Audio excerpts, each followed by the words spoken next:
Today on 2+U Nevada. Funding from the cookies is absolutely stays local, which I think is amazing. That's unlike any other real program that you'll see. It's that time of year, Girl Scout cookie time.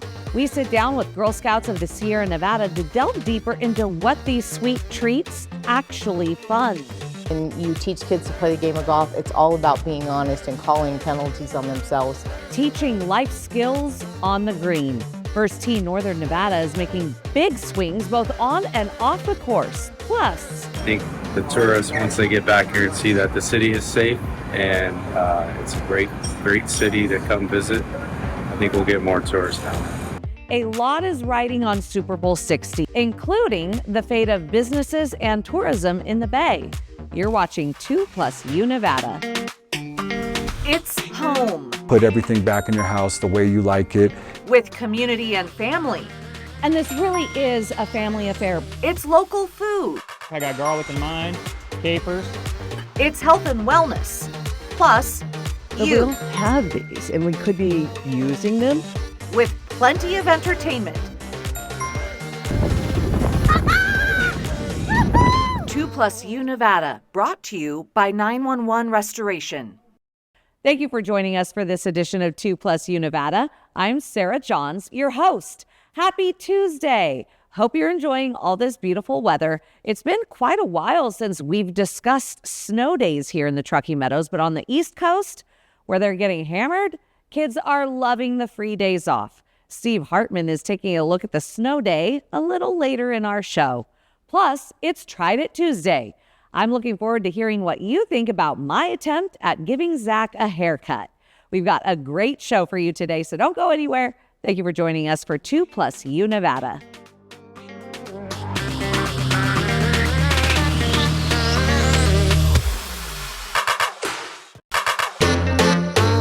You are watching 2+U Nevada. Joining us this afternoon, Amber Joyner with the Girl Scouts of Sierra Nevada. Thank you so much for joining us this afternoon. Thank you for having me. I can't believe it. Okay, right at the time when we're all trying to get healthy, I know. Doing the fitness thing because we've got some New Year's resolutions. It's cookie season. Of course. Of course, but I'm not complaining.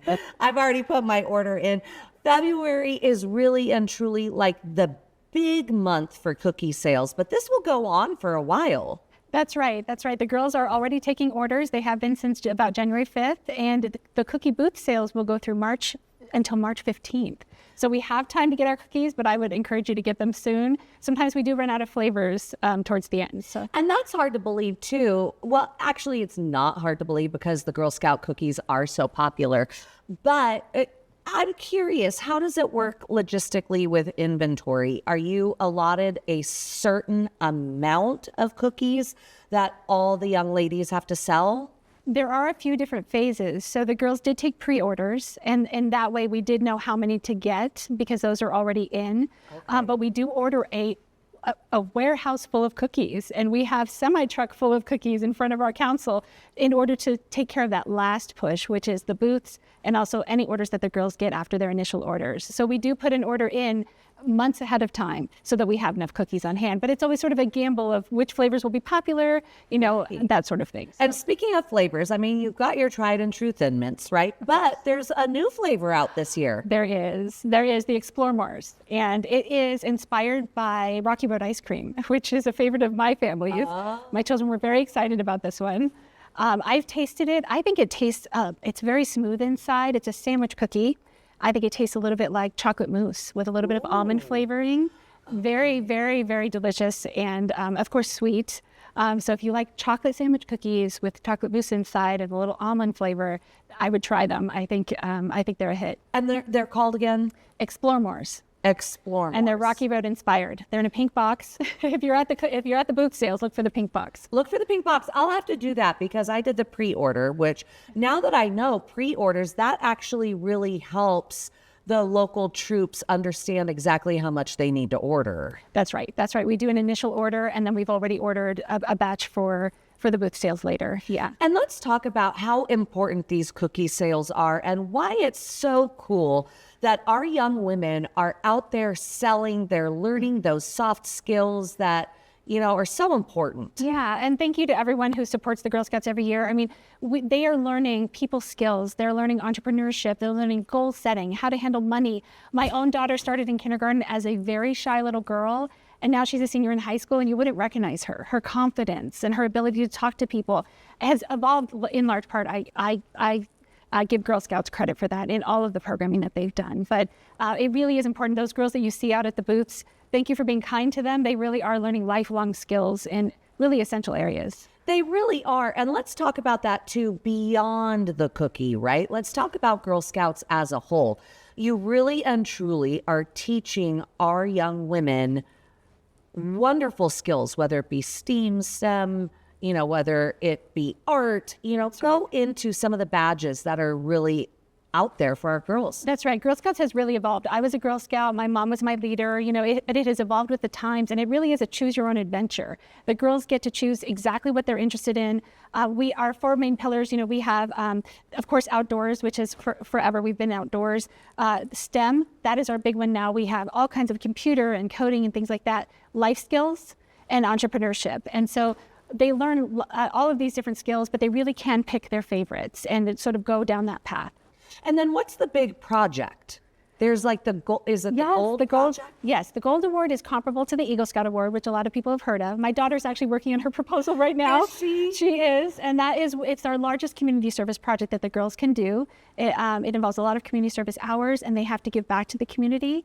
We've had incredible projects over the years, girls really actually saving lives. Some of our girls have had programs to make, awareness about cold water, awareness about lifeguard training, all sorts of amazing things. I love this. I absolutely love this. And then the funding from the cookies goes where? The funding from the cookies absolutely stays local, which I think is amazing. That's unlike any other real program that you'll see. All of the proceeds stay local, and it funds things for our girls like camping. It funds for my daughter. She got to travel internationally to the Girl Scout friendship houses and meet Girl Scouts and Girl Guides from all over the world. And the girls set their goals of what they want to use their proceeds for, and then they get to do those things. They take trips. They do all kinds of amazing activities with them. And what I would say too is if you're not a cookie person, we have an amazing program right now where it's only $5 flat rate to buy between 4 and 48 boxes, and you can ship them anywhere in the country. So pick your favorite relative and have Girl Scout cookies show up on their doorstep, and those proceeds stay home too. We also have a share program. So you can buy the cookies and click a box that says, give this to somebody who needs them or wants them. And we have all kinds of partners with the VA, with our Blue Star moms who send them to our troops. So we have all kinds of programs. So even if you think, I'm on a diet, I can't eat the cookie, there are people out there. There are people out there who would really appreciate the cookies, and all of those proceeds stay home too. Well, thank you so much. Again, the Girl Scouts are going to be out with their booths until mid-March. Yes. But if you want to learn more about Girl Scouts as a whole here locally, where should people go? GSSN.org is our website, or you can just Google Girl Scouts in Reno. And we are actually all over Reno and California and the rurals, all the way out to Elko. But we would love to have volunteers, former scouts. We have all kinds of volunteer opportunities, not just leading troops, but you talked about those different badge areas. We need mentors and people for them to look up to in all fields. I love it. Thank you so much, Amber, for joining us this afternoon. Thank you for having me. You're watching 2+ Nevada.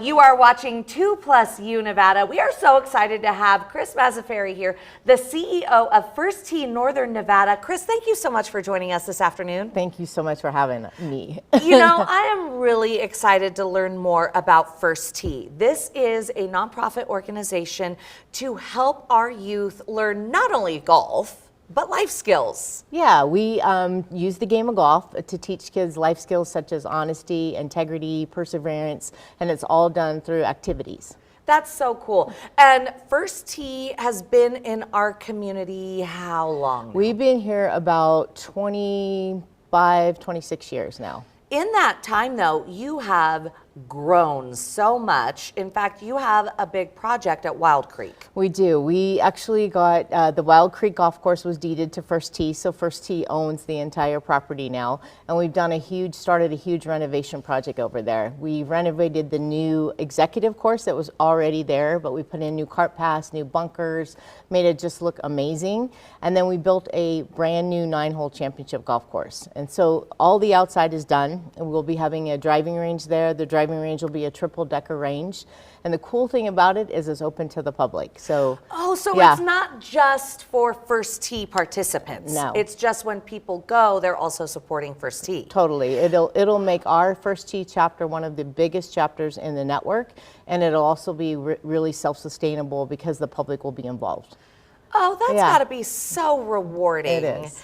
And then you can tell just by my questions, I'm not a golfer. That's okay. So forgive me with that.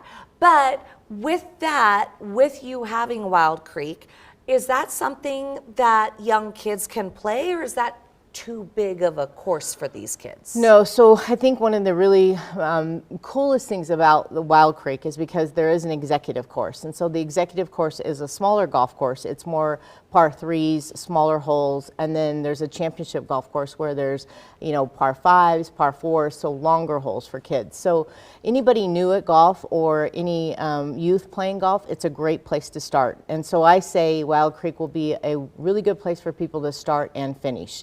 Because when you're young or when you're brand new to the game, you're intimidated by going to a big golf course because the holes are too long.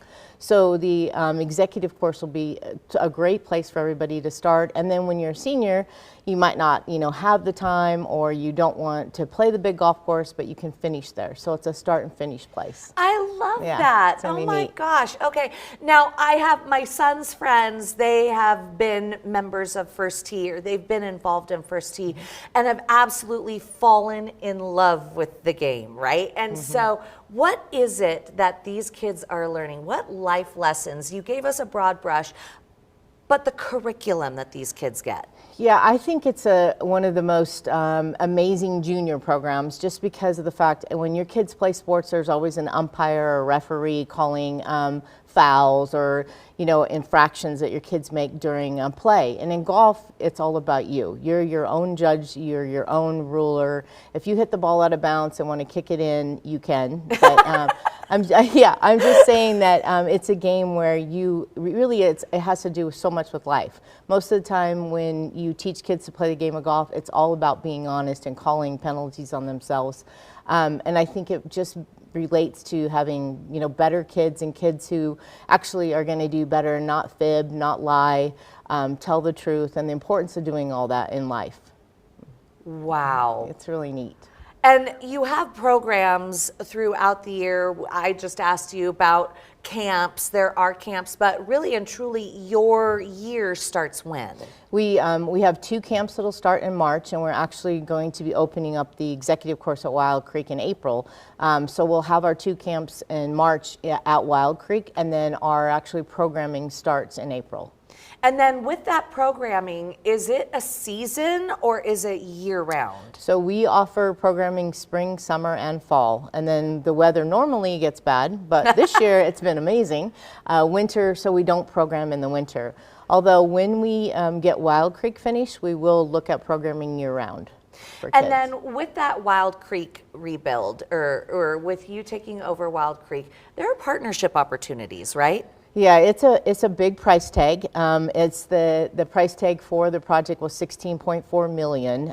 We've raised over $8 million already. Wow. But we still have a long way to go, and we have a ton of opportunities for naming rights, for people to donate, to help us get there. That's fantastic. So for anyone who's looking for children's programming or getting your youth involved, where do people go, and where do people go if they want partnership? So you can always go to our website at firstteenorthernnevada.org, or you can give me a call. Just Google First Tee and all the information is online. Wonderful. And final question, are there scholarship opportunities? So 72% of the kids that participate in our program do not pay anything. So we have, we scholarship kids that anybody can join the program. You don't have to be able to afford it. We're pretty reasonable on pricing. I did a search on youth sports and I was amazed at how expensive youth sports are now. So it's very affordable. It's an 8-week session and it's less than $100 to do our program. So yeah, it's crazy, yeah. And so, and if kids can't afford it or need help, we don't turn anyone away. Well, So, Chris, yeah. thank you so much. Thank you for having me. what you're doing for our kids. So thank you for all you do. It's great to get this information out. So thank you so much. We appreciate you. You're watching 2+U Nevada.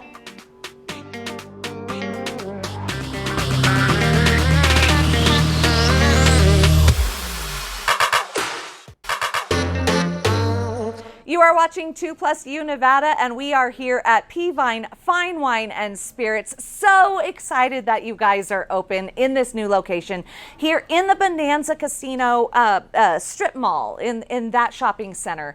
And it has been a long time coming. You're a family-run business. Your 5th location now.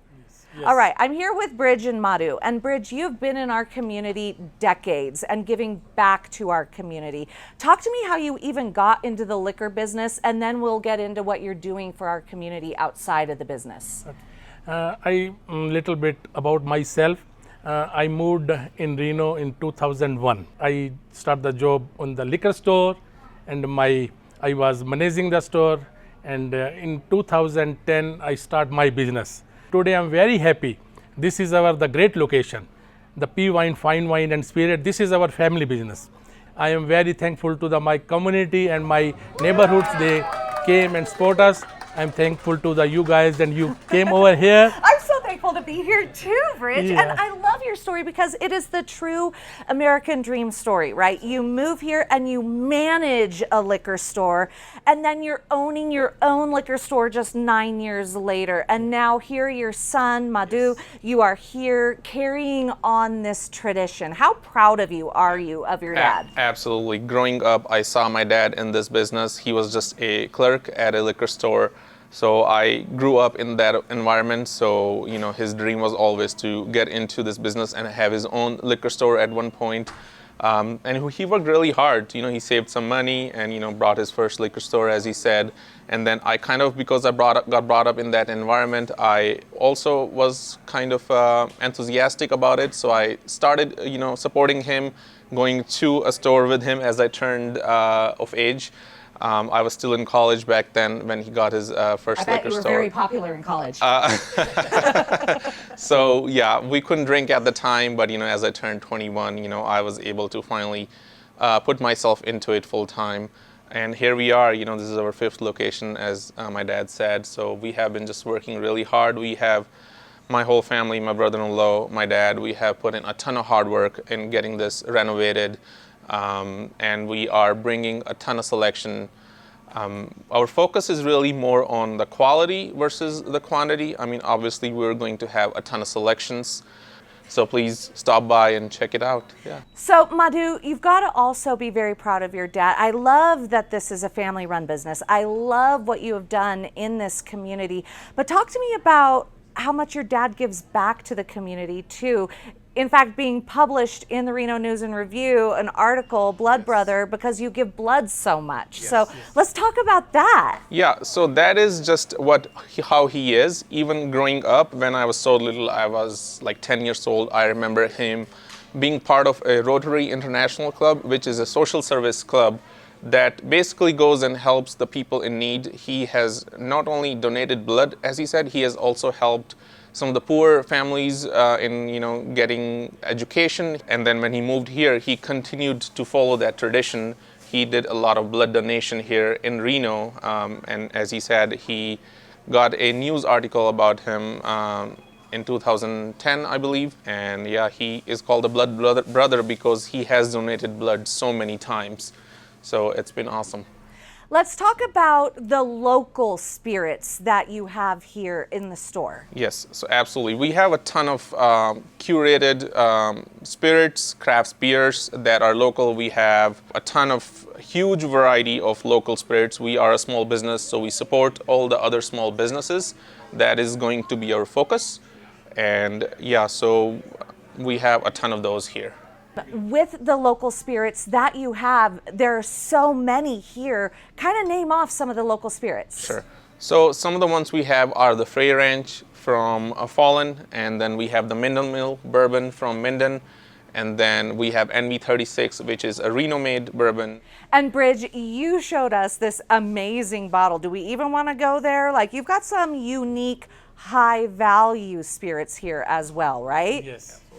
Yeah, so talk to me about those high value spirits, something that someone like me doesn't even know, like how cool they are. We have the entire Weller lineups. We have some E.S. Taylor lineups, and we're getting a ton more. But the way we're different about those is people charge a lot of secondary pricings for those, and our focus is really going to be to draw them in a raffle every month. So we'll pick 4 or 5 bourbons, allocated ones, and even some tequilas, allocated ones, and we'll draw them in a raffle. We're also starting our exclusive bourbon spirits club, Peavine Spirits, and we are going to have some members associated with it. And then we basically, to participate into the raffle, you make a purchase for that month of a certain amount. Yes. And then after that, we'll be doing the drawings for those, and we'll be giving them a chance to be sold at a retail price. Fantastic. I love your location too, located on Old North Virginia Street in the Bonanza Casino Shopping Center. Very convenient for tailgating season. I'm just going to throw that out there because You're just north of the university. And gentlemen, thank you so much for having me here today. Thank you for coming. We appreciate it. You're watching 2+U Nevada.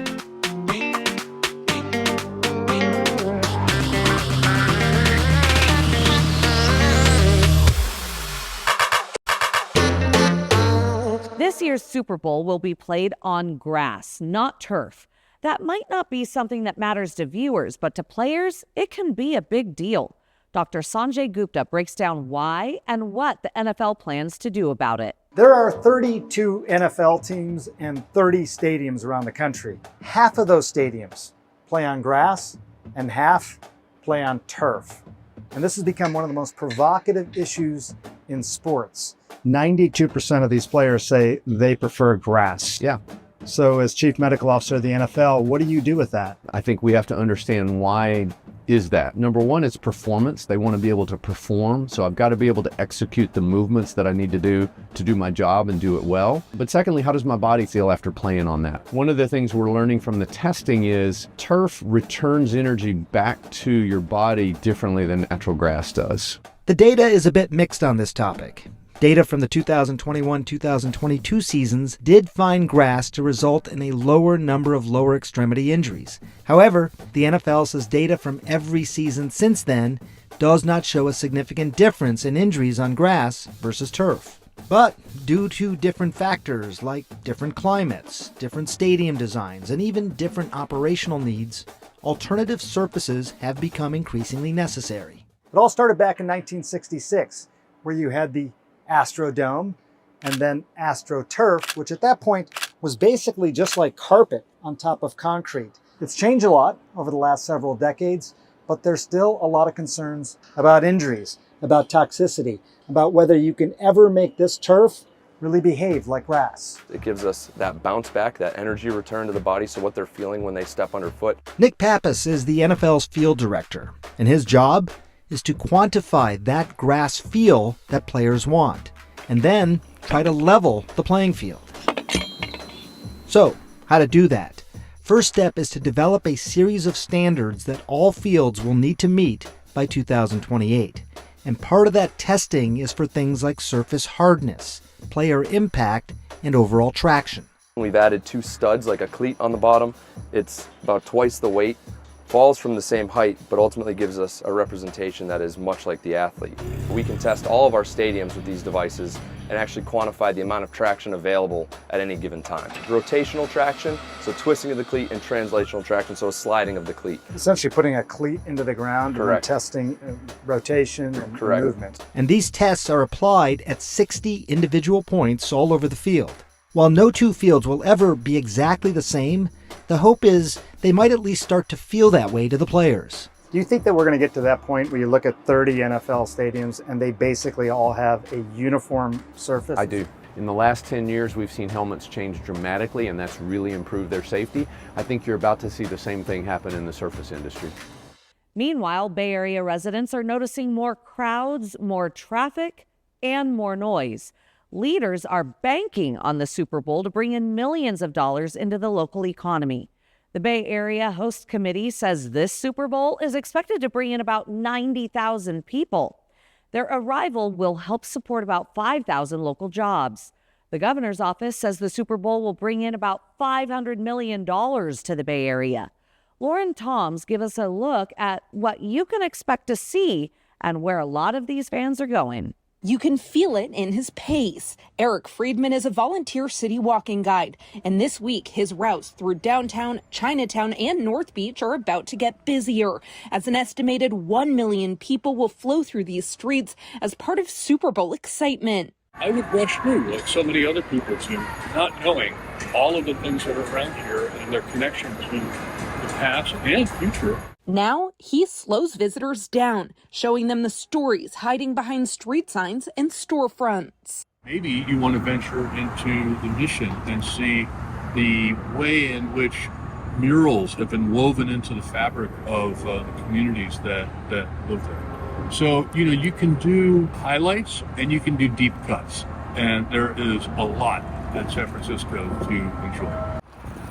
From Chrissy Field and the Golden Gate Bridge to the Painted Ladies in the Ferry Building, there's no part of the city off limits to curiosity, and many of those exploring it won't be tourists at all. 40% of the people who come on our walking tours are actually locals. And how people get from place to place has become an attraction of its own, as Waymo's driverless vehicles have become as much of a highlight as the city's historic cable car.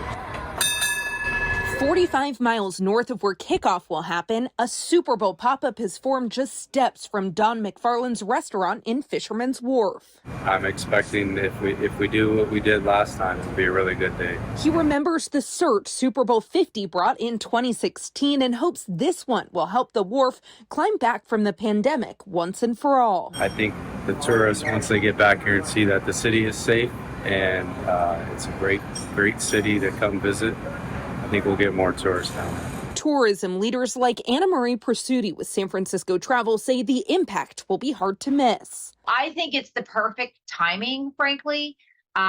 We've been able to dispel so much of that negativity, and this is just, as you mentioned, the cherry on top. She estimates a $400 million economic boost from this week alone. And for Eric, the payoff is visible. I really do it for the joy of seeing people's eyes light up. It's a chance to, connect to people from around the world. Stay with us. We'll be right back.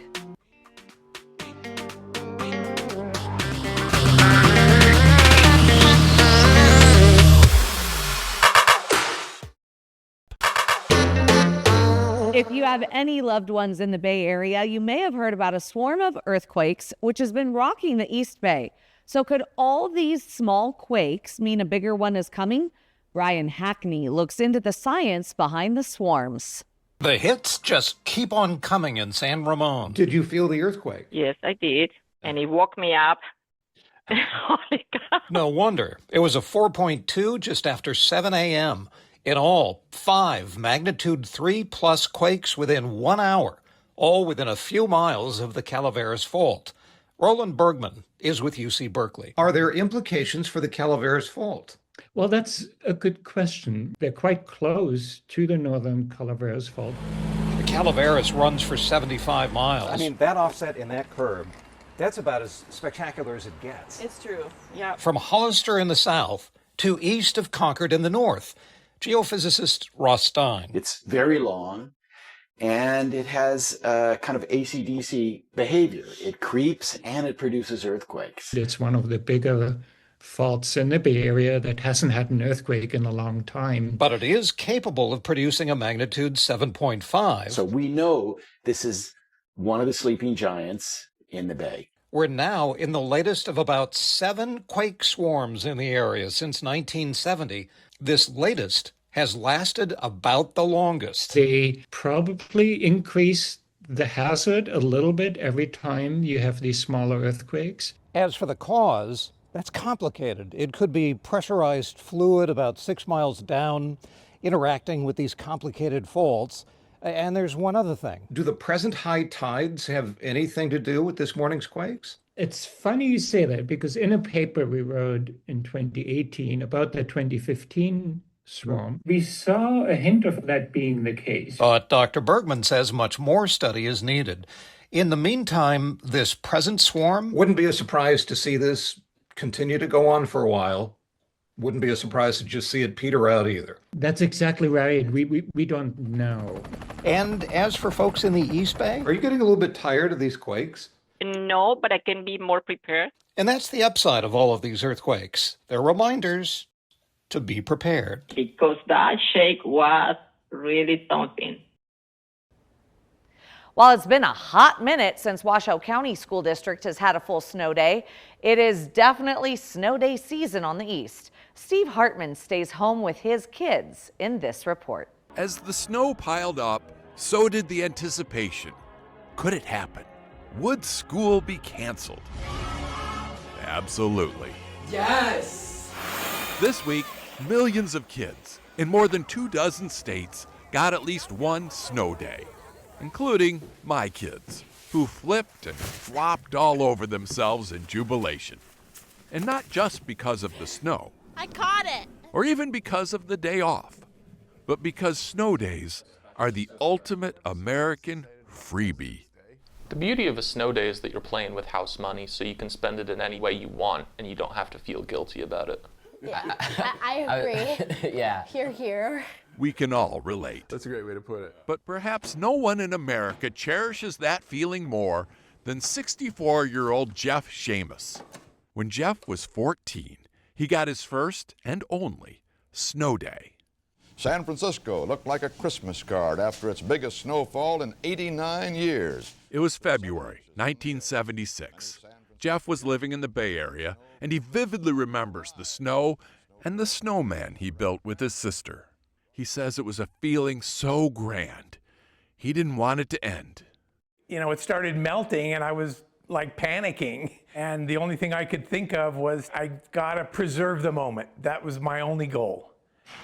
And that is why, 50 years later, if you look in his garage, in the back left corner of his freezer, you will find what is now widely considered to be the world's oldest snowball. All right, here it is. Now a family heirloom, carefully saved in a Skippy peanut butter jar. You can't let a 50-year-old snowball melt. I'm gonna get some water. Okay, wait, that's not it, is it? No. Bottom line, if you have yet to save your snowball for posterity, there's still plenty of heirloom out there. But don't wait too long. It's a snow day. Because the doldrums of spring It's a snow day. are now just 51 days away. And you don't have to do your homework. Steve Hartman, CBS News, at home. Stay with us. We'll be right back.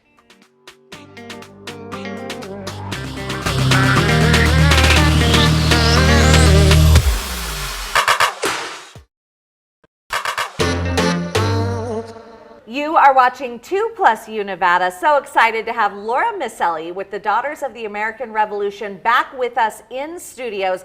Again, you are with the Sierra Nevada chapter. Correct. And you guys locally, what I love about the Daughters of the American Revolution, have scholarship opportunities, not only on a national level, but your chapter also has phenomenal scholarships that anyone in the community can apply for if they're a graduating senior, correct? Yes. Any student in the Washoe County School District, graduating senior, can apply for these scholarships.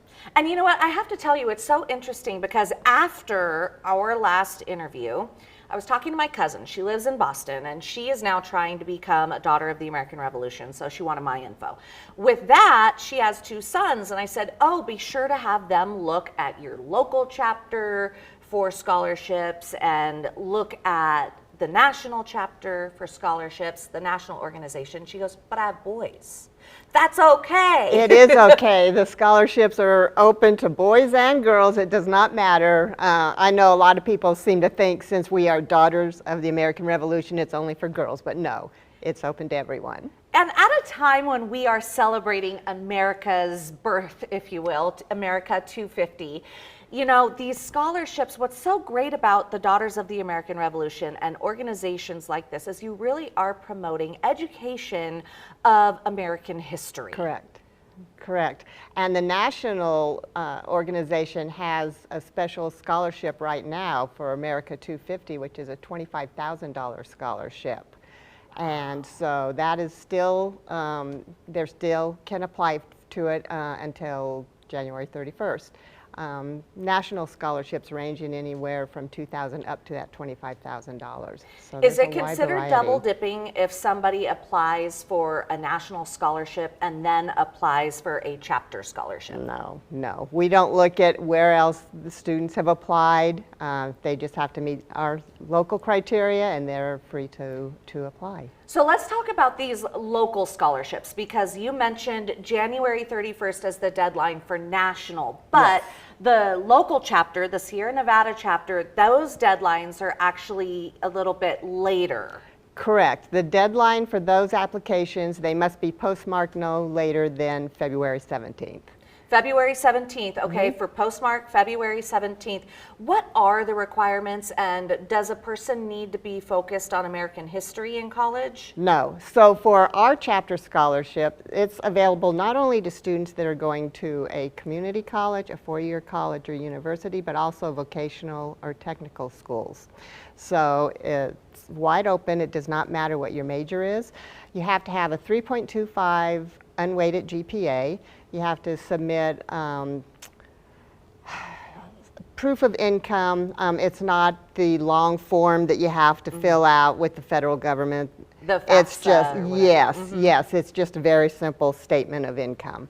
And you're on there, you're also allowed to say, hey, my family consists of 4 other kids in college right now, so this, you know, so we can take that into consideration as well. We look for 2 letters of recommendation. They have to write a 1,000-word essay discussing their chosen major and where they see themselves going in the future. And their transcript, they do have to be a U.S. citizen, so proof of citizenship. Okay. Well, I have to tell you, humble brag, I won a DAR scholarship when I was graduating high school. And to receive a scholarship from such an esteemed organization, it's great. And it also, like, every bit helps, right? But your scholarships are a lot of money, I feel, for a local organization. For a small organization, it is. And we realize, I mean, the cost of college now is a lot higher back in my days. Mine too. Yes, so we tried, you know, to give them as much as we can to assist with that because it is. And again, how much are they? They're $2,000. See, that's a lot for a local organization. How many women are in this organization? In our chapter, we have 78 members right now. And you are such a great gift that you are doing. Why do you feel so compelled as a local chapter to be so generous? It's just, for me, education and literacy. I mean, without that, you know, the future generation doesn't stand much of a chance of getting anywhere because that is just so important. To have a background in education, to be able to succeed in life. And so that's just something that I personally feel very strongly about. And so I have been the chair for both literacy promotion and the scholarships for 8, 9 years now, something. I don't know. I've lost track. Well, Laura, where do people go to get more information about these scholarships? Specifically, let's talk the local chapter website first. Yes, it's at the local chapter website. It is sierranevadadar.com/scholarship.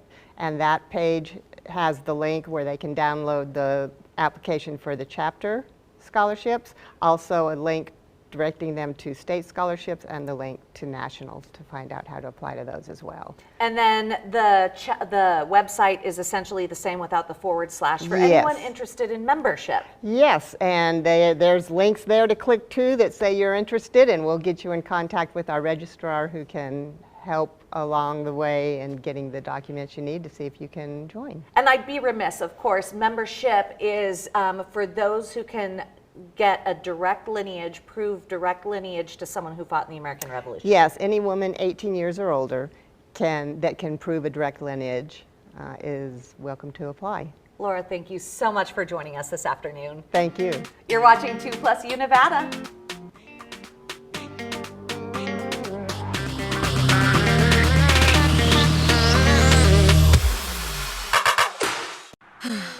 Let's see if AAA can take us somewhere fun. Let's go somewhere sandy. Let's go somewhere magical.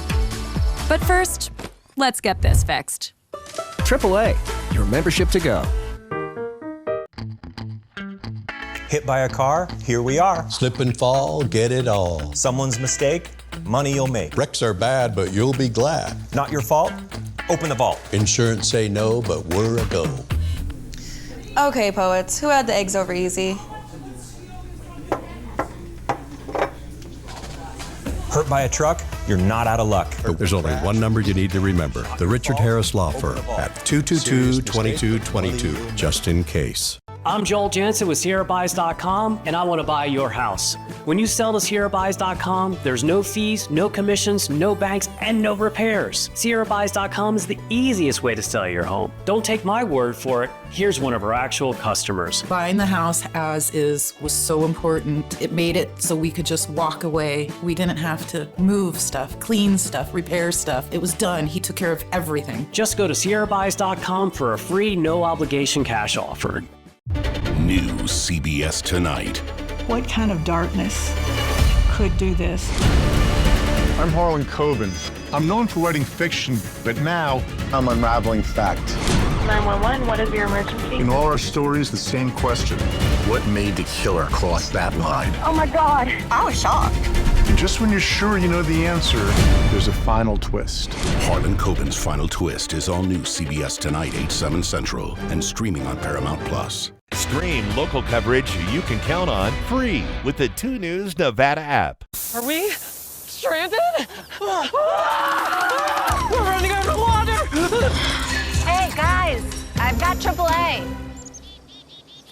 When you're a AAA member, you're covered in anyone's car. Hi everyone, Ariana Bennett here with a look ahead at our stories tonight. Summer might be months away, but our major resorts are already planning for hot August nights, and the GSR has a big shakeup on the way. We'll tell you what it's planning. Then, a bunch of recent issues out at TRI had us curious if there's been a rise in crime out there. Hear how law enforcement is handling it. Plus, when our warm, dry pattern might change. Coming up next on 2 News Nevada Evening Edition, right after 2+ U Nevada. Are you a business or nonprofit and want to be featured on 2+ U Nevada? Have a Mom-to-Mom Monday, a Tried It Tuesday, or even a cute pic you just want to show us? The whole point of 2+ U Nevada is the plus you. You can send us your content by visiting our website. Head to 2news.com and click on 2+ U Nevada. Or you can email us at 2plusUnevada@ktvn.com. Okay, it's Tried It Tuesday, and boy, do I have a try for you. So everyone, we're going to do a Tried It Tuesday. I had a massive mom fail, and we missed Zach's haircut. And the woman, Miss Jackie, who cuts his hair, does such a phenomenal job. And she's always so busy that we're actually going to have to go an additional 6 weeks until we see her again. So I found online these tools that are supposedly supposed to help you with a foolproof men's fade or boys fade. And these combs are tapered. I don't know if you can see there. These combs are tapered and supposedly will help with an even cut. So we're going to try it out. This is the first time I've ever cut anything beyond trimming bangs. So here we go. I took Dave's personal groomer and used the fade comb. This is the magic of TV as I'm fast forwarding through the process. Really and truly, I didn't put too much thought into what I was doing. I just followed the comb's form with the razor. At one point throughout the cut, Zach complained that the groomer was pulling his hair. So I grabbed another razor from Dave's sink. Then I continued the process throughout the base of his head and neckline, leaving the top alone. Right at the crown of his head, I put down the groomer and grabbed scissors. The most surprising thing was how much hair Zach actually had to be trimmed. It got everywhere. The easiest solution? Vacuuming him before he took his shirt off, and I went for more. I mean, it's totally not perfect at all, but it does give a fairly good shape for someone 100% inexperienced, non-experienced in cutting hair. And I'm going to have Dave clean up his neck because Dave is much better at that. In all actuality, the process was way easier than I thought it would be, but Zach says he still wants to see Miss Jackie and that she does a better job. Bottom line for you, it's a great stopgap if you're like me and have extenuating circumstances leading you to need to give someone a haircut. And with practice, you'd probably get pretty darn good. Miss Jackie is going on maternity leave in a couple months, so I might do this over the summer, but I am definitely not quitting my day job. And that's it for this edition of 2+U Nevada. Thank you for inviting us into your home this afternoon. We look forward to joining you every weekday at 3 for 2+U Nevada. 2 News Nevada at 4 starts now.